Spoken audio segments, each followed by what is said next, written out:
గురయ్యారు. ఇప్పుడు నేను ఏమంటున్నా, తాండూరులో సో మళ్ళీ మీతో మాట్లాడదాం నాగేందర్ గౌడ్ గారు, ఒక నిమిషం మళ్ళీ మీతో మాట్లాడదాం. నెక్స్ట్ రామారావు గారు మీరు చెప్పండి. అంటే ఇప్పటికే గురుకులాల్లో అనేక మంది విద్యార్థులు మృత్యువాత పడిన పరిస్థితి, మరి దీనిపై ప్రభుత్వం ఏ విధమైన చర్యలు తీసుకునే అవకాశం ఉంది? నాగేందర్ గౌడ్ గారు మళ్ళీ మీతో మాట్లాడదాం జస్ట్ 1 minute మళ్ళీ మీతో మాట్లాడదాం. నా మాట వినండి ఒక్క నిమిషం. ఎందుకంటే రామారావు గారు అధికార ప్రతినిధి కనుక, పార్టీ ప్రభుత్వంలో ఉంది కనుక వారు చివరికి మాట్లాడినామండి. కొంచెం ఆర్డర్ మెయింటైన్ చేయండి. లేకపోతే ఇట్లా మాట్లాడుకుని ఆరోపణ చేసుకుంటే ఇప్పుడు ఏ కాలం కస్తే గడిచిపోతుంది. నేను విశ్లేషకుడు, నన్ను చెప్పనియండి. సరే మీరే చెప్పండి. అందుకంటే మీరు ఇప్పుడు ఆయన చెప్పినాక ఏముంటుంది మాట్లాడడానికి ఇంకా? సరే మాట్లాడండి, మీరు ఇప్పుడు మీరే మాట్లాడండి, చెప్పండి. కారణంలో మిత్రులందరికీ నమస్కారం, మీకు అట్లాగే రాజ్ న్యూస్ ప్రేక్షకులకు. దేహాయ్ మగర్ అంధేర్ నహి అనడానికి నా ఉద్దేశం ఏంటంటే మంచి పరిణామము. ఎప్పుడో 16 ఏళ్ల కింద ఛార్జెస్ ను ఇవాళ సవరించారు. 40% ఏమో డైట్ ఛార్జెస్ ను, అట్లాగే 200% కాస్మెటిక్ ఛార్జెస్ ను. దీన్ని అభినందించాలి, ఆహ్వానించాలి ఎవరైనా సరే, ప్రభుత్వం అయినా సరే. అంటే గత 10 ఏళ్ళ కూడా పెంచలేక, దీన్ని గత టీఆర్ఎస్ ప్రభుత్వం కూడా పెంచలే కదా. కానీ నేనేమంటున్నానంటే ఇది ఆరోపణలు ప్రత్యారోపణలు కాలం కాదు. దీన్ని మొదటి ఆహ్వానిద్దాం. మనకు సాగుతుంది హాస్టల్ గురించి మాట్లాడాలంటే, వాళ్ళ మొన్న ఈ ఏడాదిగా, ముఖ్యంగా ఈ 2-3 నెలలుగా హాస్టల్ పిల్లలు పిట్టల్లాగా రాలిపోవడము, అస్వస్థత పాలు కావడము, ఒకటే స్కూల్లో ఒకటే హాస్టల్లో 4-5 సార్లు కావడం సంఘటనలు చూస్తున్నాం. నాగేందర్ గౌడ్ గారితో పూర్తిగా ఏకీభవిస్తున్నాను. ప్రతిపక్షంగా వాళ్ళు హాస్టల్లో వెళ్ళారు, ఒక కమిటీ వేసిండ్రు ప్రవీణ్ కుమార్ గారితో. అది బాగా పెద్ద ఎత్తున ప్రతిపక్షం గట్టిగా నిలబడ్డది కనుక వాళ్ళ దానికి వచ్చారు. కానీ నేనేమంటున్నానంటే, ఎవరి గురించిన బిడ్డవరా అంటే ఎక్కెక్కి పై ఇచ్చినట్టు హాస్టల్ పిల్లల పరిస్థితి ఉన్నది. ఇప్పటిదాకా ఒక మాట మాట్లాడుకున్నాం. నిన్ననే మనకు శ్రీనివాసరెడ్డి గారు, పొంగులేటి శ్రీనివాసరెడ్డి గారు ముందట ఒక పిల్లవాడు ఏడుస్తూ, సార్ నాకు మా ఇల్లు లేదు, మాకు ఇల్లు లేకుండా గుడిసెలే ఉంటున్నాం సార్ అని ఏడుస్తే వెంటనే ఇల్లు మంజూరు చేసిండు. అట్లా ప్రతి ఊళ్ళో కూడా ఈ డబుల్ బెడ్రూమ్లు ఎటుపోయినాయి, ఇందిరామి ఇల్లు ఎటుపోయినాయి, ఇవన్నీ ఎటుపోయినాయి. ఒక కుటుంబంలో ఇల్లు లేదని ఏడ్చేదాకా ఇల్లు రాని పరిస్థితి వచ్చింది. దాని కారణం ఏంటంటే ఈ అన్ని పార్టీలు ఒకే తాని గుట్టలు, రంగులు వేరు, జెండాలు వేరు, అజెండా ఒకటే. నిజంగా చెప్పాలంటే వాళ్ళ కార్యకర్తలకు ఇప్పించుకున్నారు. ఇటువంటి పిల్లవాడు ఏడ్చేదాకా ఇల్లు రాలేదంటే అర్థం చేసుకోండి. ఈ హాస్టల్ విషయానికి వస్తాను నేను సమగ్రంగా. నేను అస్సలు అని మీరు ఒకసారి కంప్యూటర్లు కొట్టి ASER అంటే annual status of education report అనే దానికి నేను ఉమ్మడి రాష్ట్రం నుంచి కన్వీనర్ గా పనిచేస్తున్నాను.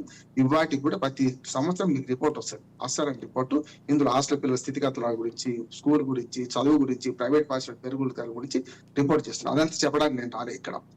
మొదలు ఏమంటున్నానంటే, ఈ గవర్నమెంట్ 40% డైట్ ఛార్జీలు 200% పెంచినందుకు అభినందిద్దాం. ఏ మాట ఆ మాట మంచిదే అంటున్నాం. ఇప్పటిదాకా ఎవరు పట్టించుకోలేకడికి పట్టించుకున్నాను. పట్టించుకోవడానికి కారణం ఉందని నేను అంటున్నాను. ఎందుకంటే నిన్న మొన్న మరణాలు, నిన్న మొన్న హాస్టల్లో ఈ గొడవలు జరగడం వల్ల పట్టించుకున్నారు. ఇప్పటికీ అభినందిస్తున్నారు రేవంత్ రెడ్డి గారు. కానీ ఇది సరిపోదు సరిపోదు ఎందుకంటున్నాను అంటే, 16 ఏళ్ల నుంచి ఒక్కసారి ప్రభుత్వ ఉద్యోగాల జీతభత్యాలు చూడండి. ఎన్ని డిఏలు పెరిగినాయి, ఎన్ని టీఏలు పెరిగినాయి, ఎన్ని రకాలుగా ఇవాళ ఉద్యోగాల జీతం 16 ఏళ్ల నుంచి ఇప్పటిదాకా ఎంత పెరిగిందో చూడండి. అంతేందుకు కాస్మెటిక్ ఛార్జెస్ 200% పెంచినప్పుడు డైట్ ఛార్జెస్ 40% వేస్తే మీకు లెక్క చెప్తాను. 950 రూపాయలు 3 నుంచి 7వ తరగతి పిల్లల వరకు 950 రూపాయలు 1330 రూపాయలు. ఇది కోసం కూరగాయల బేరం లాగా 1330 రూపాయలు చేశాను. 40% కరెక్ట్ లెక్క పెట్టింది, లెక్కలో తప్పు లేదు. అట్లాగే 1100 నుంచి 1500, 8 నుంచి 10వ తరగతి దాకా. అట్లాగే ఇంటర్మీడియట్ నుంచి పూర్తిగా మిగతా వాళ్ళందరికీ కూడా 1500 ఉంటే 21 మంది చేశారు.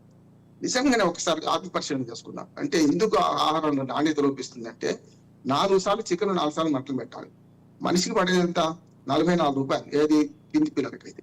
మరి ఈ 44 రూపాయలు రోజుకు అంటే 1330 రూపాయలలో మీరు 4 సార్లు చికెన్, 4 సార్లు మటన్ పెట్టగలుగుతారా?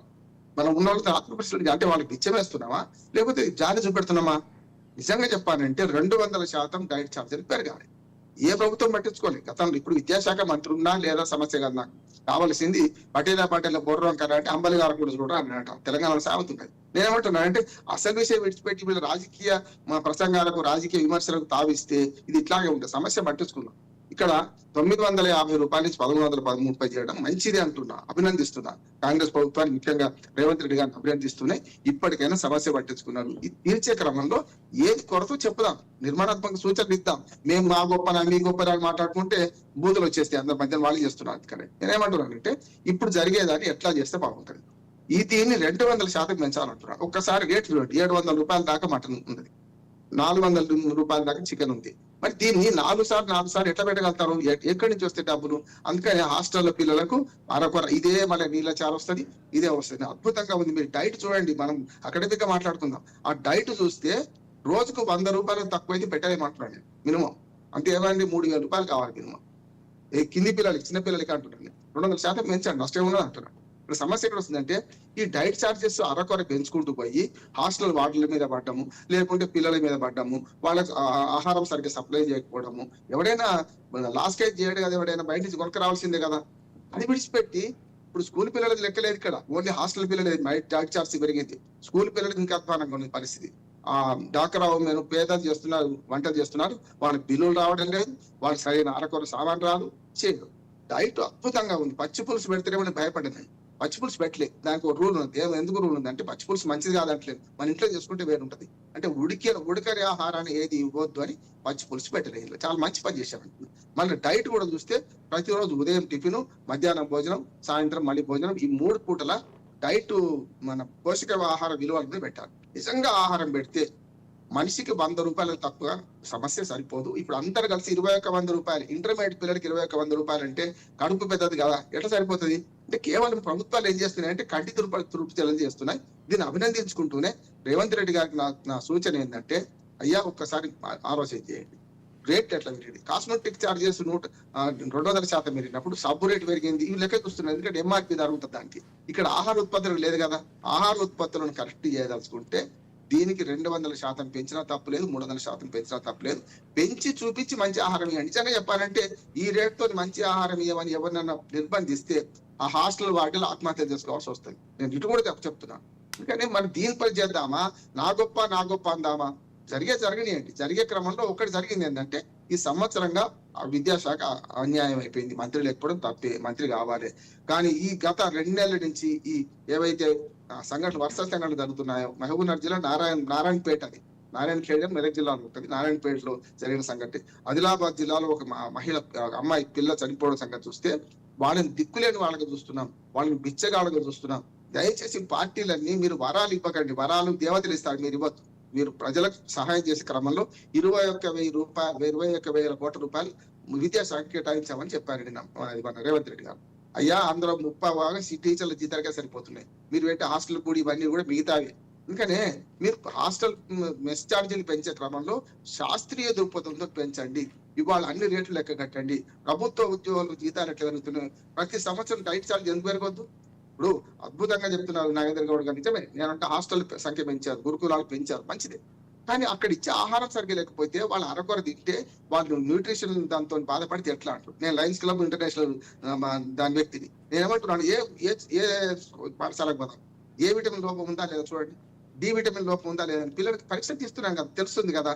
అంటే వాళ్ళని గాలి విడిచిపెట్టి మనం ఏదో గొప్ప చెప్పుకోవడానికి మా పార్టీ గొప్ప, మీ పార్టీ గొప్ప అంటే ఇవి ఇట్లా ఏమంటే హాస్టల్ పిల్లల జీవితాలు దుర్భరంగా ఉన్నాయి.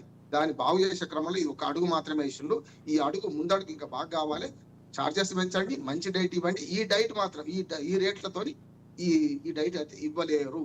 అందుకని మళ్ళీ అవినీతి పాలవుతుంది, మళ్ళీ అది పిల్లల సంఖ్య ఎక్కువ రాయాల్సి వస్తుంది. అంతేకాదు జరుగుతుంది అదే. ఇప్పుడు 100 మంది పిల్లలు 200 మంది పిల్లలు ఎక్కువ రాయాల్సి వస్తుంది. మరి దానివల్ల ఏమవుతుంది? అవినీతిని పెంచినట్టే అవుతుంది కదా. బియ్యం సప్లై చేస్తున్నారు, బియ్యం పురుగుల బియ్యం. నాగేంద్ర గౌడ్ గారితో నేర్పిస్తున్నా పూర్తిగా మనం హాస్టల్ నేను రోజు తనిఖీ చేస్తున్నాను. స్కూల్ ఏ ఊరికైనా కొత్తగా పోతే ఫస్ట్ ఆ స్కూల్ చూస్తా. ఒక మాట ఉన్నది అమ్మ, మీ పేరు నాకు మొదలు చెప్పుకోవాలి, మీరు యాంకర్ పేరు. నేనేమంటున్నానంటే ఆ ఊరుబడి తీరు ఎట్లా ఉందో చూస్తే ఏలుబడి తీరు కూడా తెలుస్తుంది. ఊరుబడి మంచిగా ఉంటే ఏలుబడి మంచిగా ఉన్నట్లు లెక్క. ఆ ఒక్క మాట చేస్తూ ఇప్పటికైనా సరే పెంచిన దానికి అభినందిస్తూ, పెంచాల్సింది చాలా ఉంది, చేయాల్సింది చాలా ఉంది అని రేవంత్ రెడ్డి గారికి మన ఈ మాధ్యమం ద్వారా రామారావు గౌడ్ గారిని అందించాల్సింది కోరుతున్నాను. రైట్. ఓకే రామ్మోహన్ రావు గారు. నెక్స్ట్ రామారావు గారు, మీరు చెప్పండి.